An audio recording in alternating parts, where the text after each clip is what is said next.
They called her too sick to work, but the rancher gave her his last name.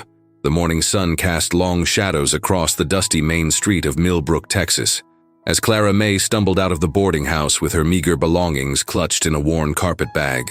Her persistent cough echoed between the wooden buildings, drawing disapproving glances from early risers heading to their daily labors. At 23, she looked older, her auburn hair dulled by dust and worry, her green eyes sunken from sleepless nights spent fighting for breath. "You can't stay here no more, miss," Mrs. Henderson had declared that morning, her voice cutting through Clara's fevered haze.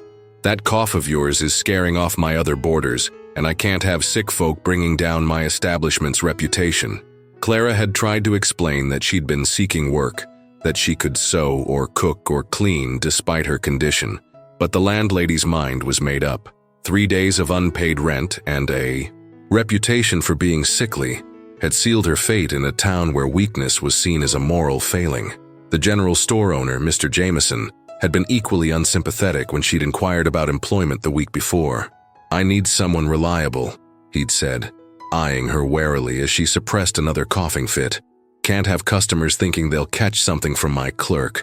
Now, standing in the middle of Main Street with nowhere to go, Clara felt the weight of every whispered conversation about the sick woman who'd arrived on the stage 3 weeks ago. She'd come to Millbrook with hope, following rumors of work at the new schoolhouse, only to discover the position had been filled by the preacher's daughter. The town's doctor, a gruff man named Phillips, had examined her briefly and pronounced her condition chronic but not immediately fatal. Hardly a recommendation for employment. He'd prescribed rest and good food, luxuries she couldn't afford on her dwindling savings. As Clara walked slowly toward the edge of town, her chest tight with both illness and desperation, she passed the saloon where men spoke in low voices about the upcoming cattle drive. Their conversation stopped when they noticed her, replaced by uncomfortable silence and averted eyes. She'd become the town's cautionary tale, proof that misfortune could strike anyone. The heat of the Texas sun beat down mercilessly as she reached the outskirts of Millbrook, where scattered ranches dotted the landscape. Her breathing came in short, painful gasps, and she knew she needed to find shelter soon. In the distance, she could see a modest ranch house surrounded by grazing cattle, its weathered wood and simple construction speaking of hard work and practical living. Clara had heard talk in town about the Kellerman Ranch, how Jacob Kellerman had built it from nothing after the war, working alone since his wife's death in childbirth 5 years prior. The townspeople respected him but kept their distance, understanding that grief had made him a solitary man who preferred the company of his cattle to that of his neighbors. As she approached the property line, marked by a simple wooden fence, Clara's vision began to blur from exhaustion and fever. She set down her bag and gripped the fence post, fighting to stay upright. The irony wasn't lost on her. She'd traveled hundreds of miles seeking a new life, only to find herself dying slowly in a place where her very presence was considered a burden. The sound of approaching hoofbeats made her look up, squinting against the bright afternoon light. A tall figure on horseback was riding toward her, his silhouette dark against the endless Texas sky. Clara straightened as much as her weakened body would allow, preparing for another rejection, another request to move along. Jacob Kellerman reined in his horse 20 feet from the fence line, studying the woman who stood swaying against his property marker. Her pale complexion and the way she clutched at the wooden post told him everything he needed to know about her condition. But her eyes, defiant despite her obvious weakness, spoke of something more than simple illness. "You're the woman from town," he said, his voice carrying the rough edge of a man unaccustomed to lengthy conversations. At 35, Jacob bore the weathered appearance of someone who'd spent his adult life under the harsh Texas sun, his dark hair streaked with premature gray, and his hands marked by years of ranch work. Clara nodded, unable to trust her voice without triggering another coughing fit. She'd heard about Kellerman's reputation, a fair man but stern, who'd turned away several women seeking housekeeping positions since his wife's death. "Heard Henderson threw you out," Jacob continued, dismounting with the easy grace of someone born to the saddle. "Town's been talking." "I can work," Clara managed to say, the words coming out hoarser than she'd intended. "I'm not as weak as they think." Jacob studied her for a long moment, noting the determined set of her jaw despite the fever flush on her cheeks. He'd seen enough suffering during the war to recognize the difference between someone giving up and someone fighting to survive. "When's the last time you ate?" he asked, surprising himself with the question. Clara's hesitation was answer enough. Jacob looked back toward his ranch house, then at the woman who was clearly struggling to remain standing. Something in her reminded him of a wounded animal he'd once found. Proud, scared, but still clinging to life with desperate determination.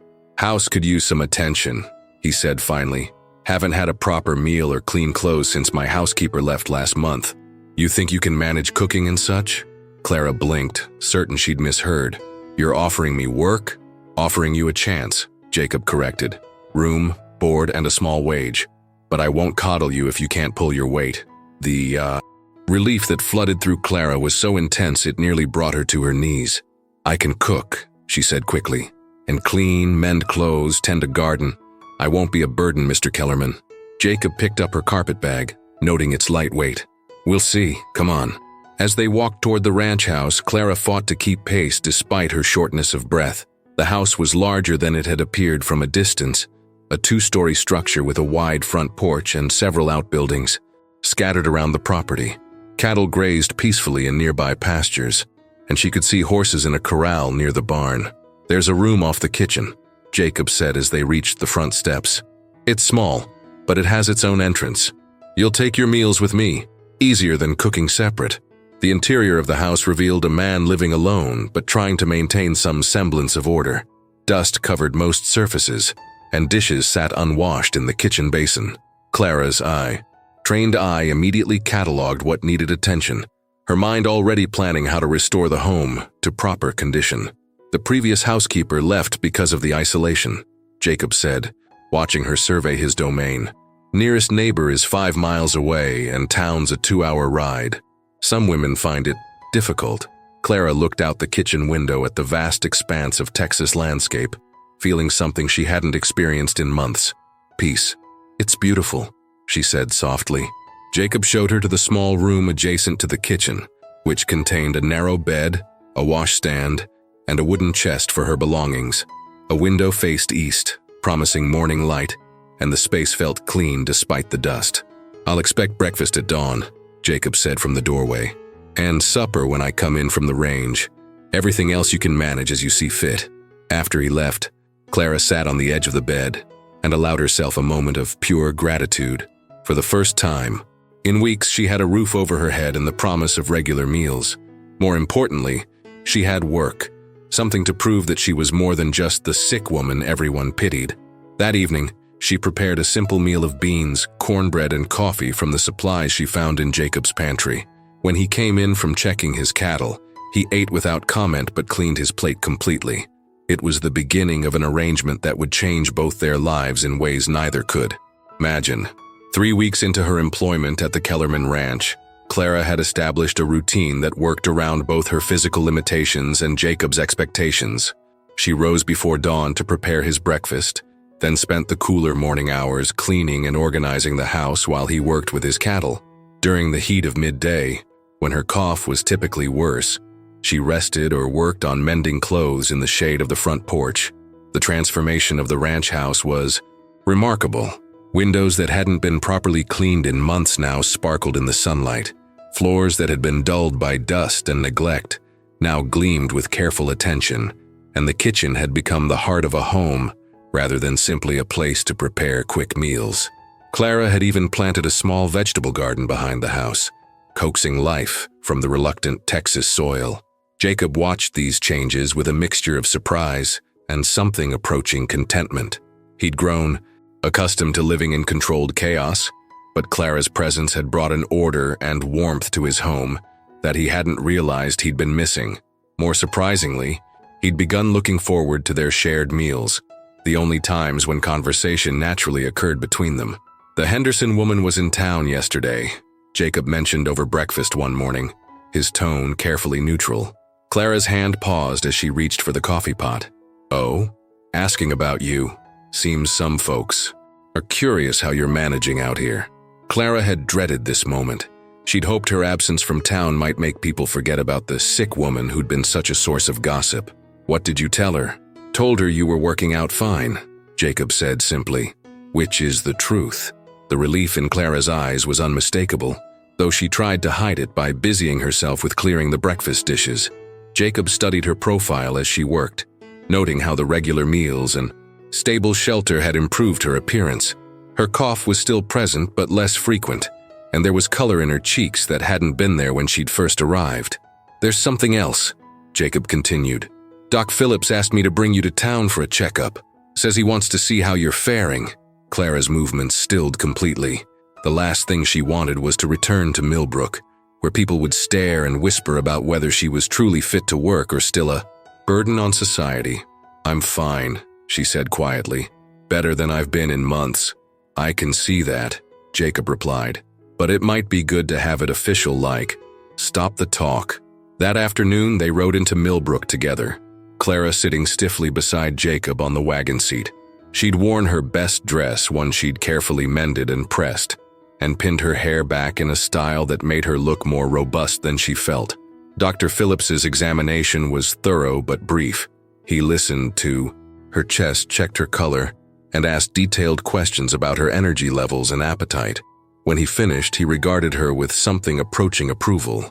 Whatever you're doing out at the Kellerman place agrees with you, he pronounced. Your condition has stabilized considerably. You're not cured, mind you, but you're managing well. As they prepared to leave, Mrs. Henderson intercepted them outside the doctor's office. Clara, dear, she said with false sweetness. How lovely to see you looking so improved, Mrs. Henderson, Clara replied politely, though Jacob could see the tension in her shoulders. I do hope Mr. Kellerman isn't working you too hard. We all know how demanding ranch work can be, especially for someone with your delicate constitution. Before Clara could respond, Jacob stepped forward. Miss Sullivan earns her keep same as anyone, he said firmly. Better than most, in fact. The use of her surname, spoken with respect rather than pity, sent a warmth through Clara that had nothing to do with the Texas heat. Mrs. Henderson's expression soured at Jacob's protective tone, but she managed to maintain her facade of concern. On the ride home, Clara was unusually quiet. Finally, as they turned onto the ranch road, she spoke. Thank you, she said softly, for defending me back there. Jacob glanced at her, noting the way the late afternoon light caught the red highlights in her hair. Wasn't defending you, he said, was stating facts.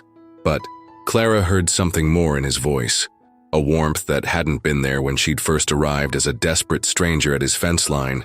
She was no longer just the hired help he'd taken pity on. She'd become someone whose presence had value beyond mere necessity. That evening, as she prepared supper, Clara found herself humming for the first time in months. The sound drew Jacob to the kitchen doorway, where he stood watching her work with an expression she couldn't quite interpret. Neither of them spoke, but something had shifted between them, subtle as morning mist but unmistakably real. The letter arrived on a Tuesday morning in late autumn, carried by a rider from town who handed it to Jacob with a knowing look. Clara watched from the kitchen window as Jacob read the official-looking document, his expression growing increasingly grim. When he entered the house, she could see the tension in his shoulders. What is it? She asked, setting down the bread she'd been kneading. Jacob held up the letter. County Assessor. They're raising property taxes again, due next month. He ran a hand through his hair, a gesture Clara had learned indicated serious worry. It's 3 times what I paid last year. Clara wiped flour from her hands, her mind immediately calculating the implications. She'd learned enough about ranch finances during her months here to understand that Jacob operated on tight margins, especially after a summer drought that had forced him to sell cattle early at reduced prices. How much? She asked quietly. Jacob named a figure that made Clara's breath catch. It was more than she'd earned in 2 years of previous employment, more than most small ranchers could afford, without selling significant portions of their land. There's talk in town about Eastern investors buying up properties, Jacob continued, sinking into a kitchen chair. Folks who can't pay the new taxes are being forced to sell. Clara poured 2 cups of coffee and joined him at the table. Over the past months, their relationship had evolved from employer and employee to something approaching partnership. They'd weathered a brief illness that had left Jacob bedridden for a week, during which Clara had managed both the house and essential ranch duties.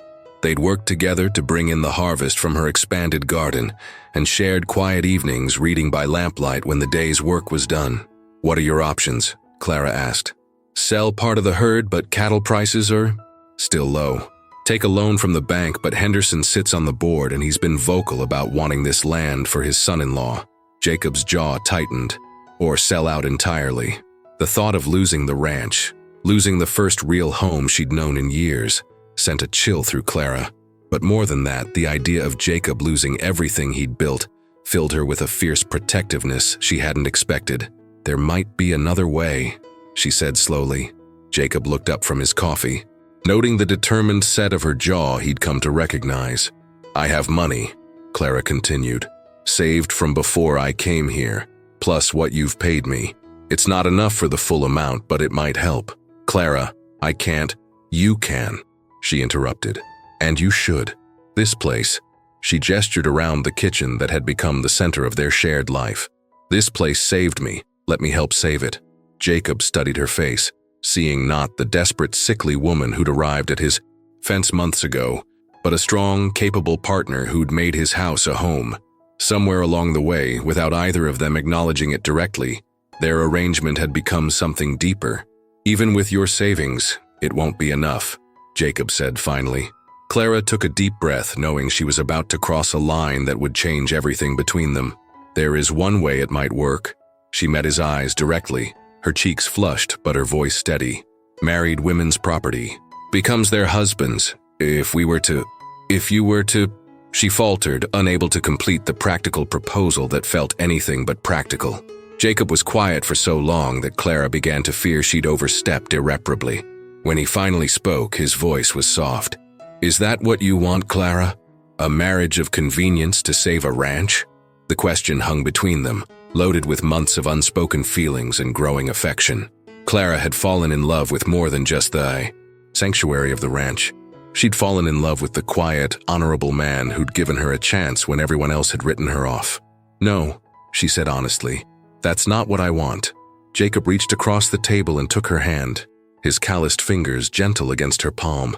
"What do you want?" "I want a real marriage," Clara said, her voice barely above a whisper. "With you, if you'll have me." Jacob's smile was the first truly unreserved expression she'd seen from him since her arrival. "Clara Sullivan," he said, "I've been half in love with you since you stood up to Mrs. Henderson at that church social last month." Clara laughed, remembering how she'd finally found the courage to defend herself when the older woman had made another cutting remark about charity cases. "Is that a yes?" she asked. Jacob squeezed her hand. "That's a yes to everything. The marriage, the partnership, the future we'll build together." As they sat in the kitchen where so much of their relationship had developed, Clara felt a contentment she'd never imagined possible. She was no longer the woman too sick to work. She was a woman who'd found her place, her purpose, and her heart's match in the vast expanse of Texas. The wedding took place on a crisp December morning in Millbrook's small church, with Dr. Phillips serving as witness and the preacher's wife playing a slightly out-of-tune piano. Clara wore a simple blue dress she'd sewn herself from fabric Jacob had surprised her with during their last trip to town, and Jacob had traded his usual work clothes for a pressed suit that emphasized his tall, lean frame. The ceremony was brief and practical, much like their courtship, but when Jacob slipped a simple gold band onto Clara's finger, one that had belonged to his grandmother, the emotion in his eyes made several of the handful of attendees wipe away tears. "Do you, Jacob William Kellerman, take Clara May Sullivan to be your lawfully wedded wife, in sickness and in health for richer or poorer, till death do you part?" "I do," Jacob said firmly, his voice carrying clearly through the small church.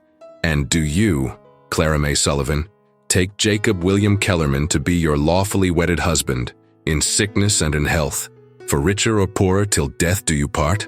Clara's response was equally firm, though her voice carried the slight hoarseness that would always mark her speech. "I do."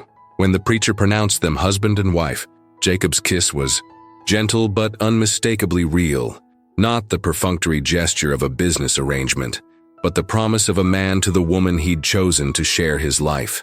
Mrs. Henderson, who had attended despite her obvious disapproval of the match, could barely contain her scandalized whispers to her companion. Marrying that sickly woman for her money, Clara heard her say. What will people think?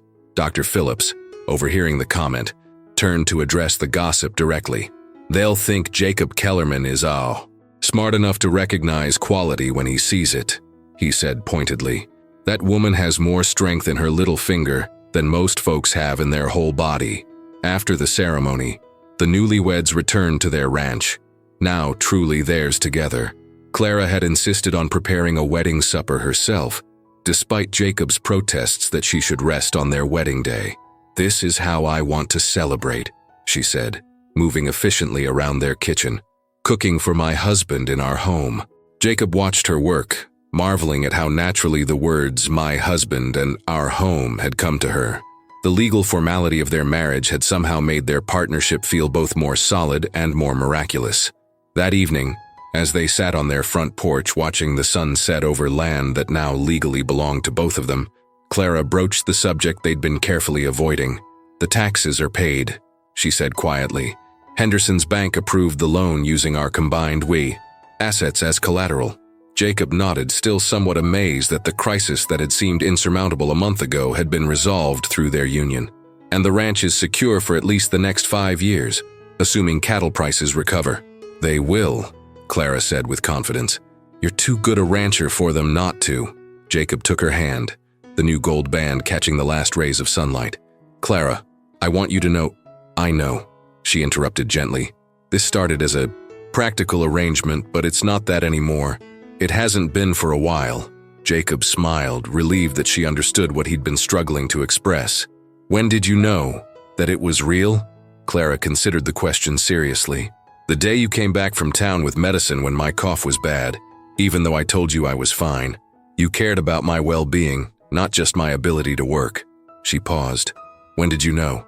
The morning I woke up sick and found you'd already milked the cow and fed the horses before making breakfast, Jacob replied. You'd taken on my responsibilities without being asked, not because you had to, but because you wanted to. They sat in comfortable silence as stars began to appear in the vast Texas sky.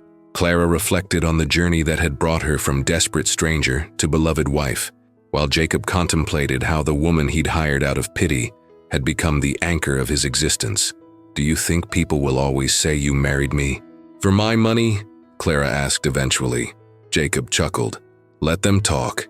Anyone with eyes can see I married you because I couldn't imagine my life without you. 6 months later, when Clara stood in the same kitchen where they'd first acknowledged their feelings, her hand resting on the gentle swell of her belly, she thought about the townspeople who had once called her too sick to work.